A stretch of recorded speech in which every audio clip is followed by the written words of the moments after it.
Hello, and welcome to this week's saga. This is a Sansui A-470. From what I understand about this unit, it's essentially a Sansui A-80 that they either continued manufacturing it under a different model number or they remanufactured it under a different model number. This is from the after the glory days of Sansui, and I bought this unit a while back. I was looking for something a little bit better than what I had. It seemed like it would fit the bill, but it needed some work, and I just wasn't up for it at the moment, so I just put it on the shelf.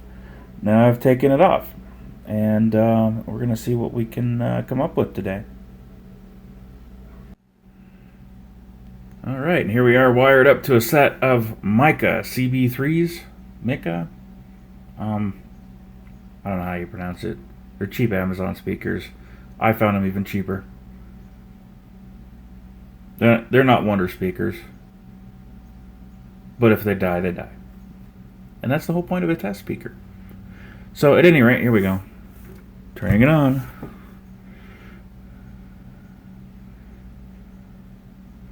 Alright.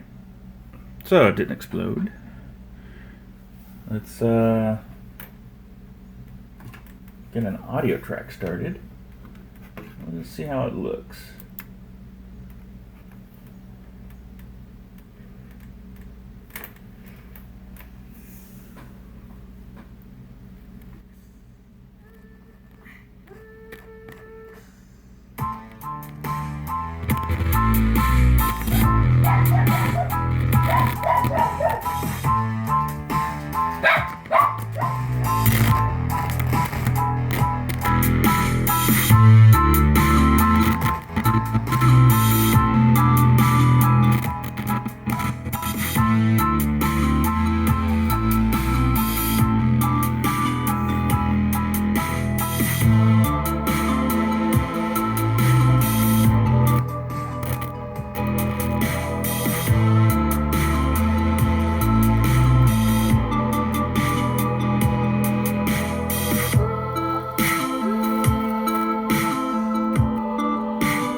Alright, so it's pretty apparent that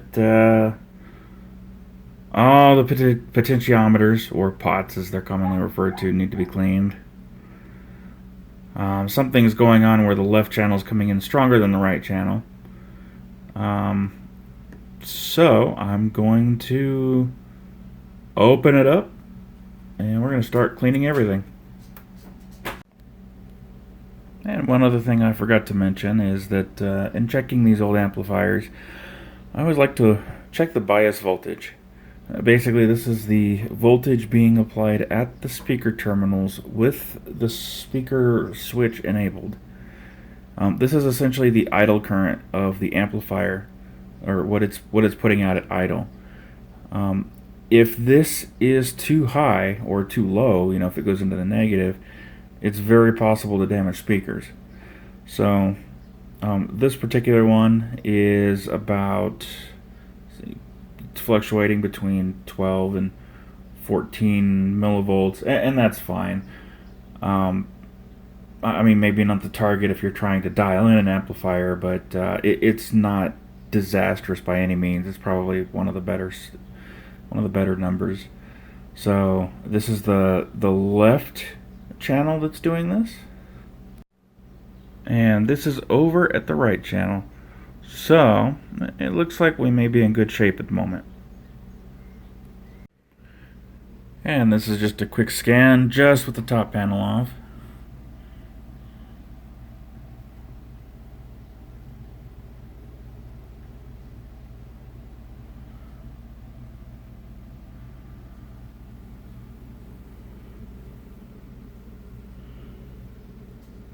Kind of surprised to see some Nichicon capacitors in there. I guess that's one of the better brands. One of the concerns I had was that the volume knob was kind of loose too. I was thinking that the potentiometer is going to be bad, but seeing how it's set up, looks like it's just a loose nut, which I guess I know a lot about that myself. At any rate, I'm going to start getting this blown out and get to it. Alright, and here it is apart still, but I got it blown out. Got the potentiometers cleaned up. See how it goes. And as they say, the deed is done.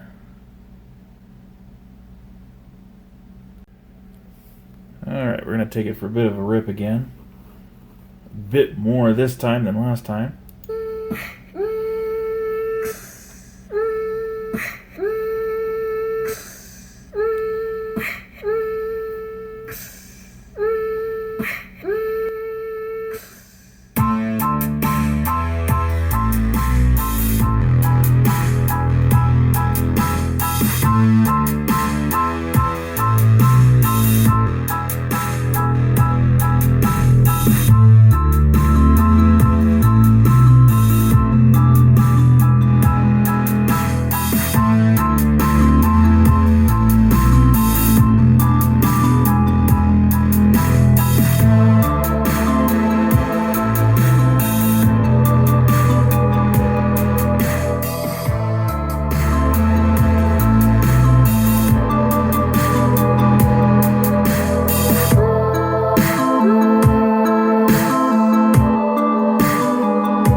Yeah, it's uncomfortable to be in the same room with that. And that's even with the cheap, crappy speakers.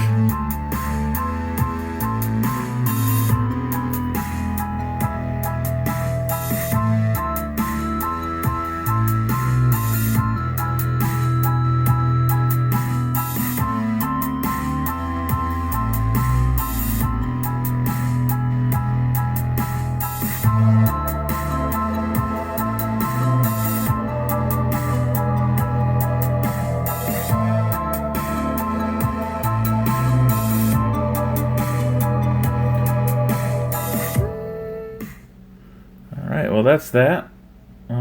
This is probably in for one more once over, and it's likely going to go to a new home. So, thanks for enjoying the journey with me, and I'll catch you guys on the next one.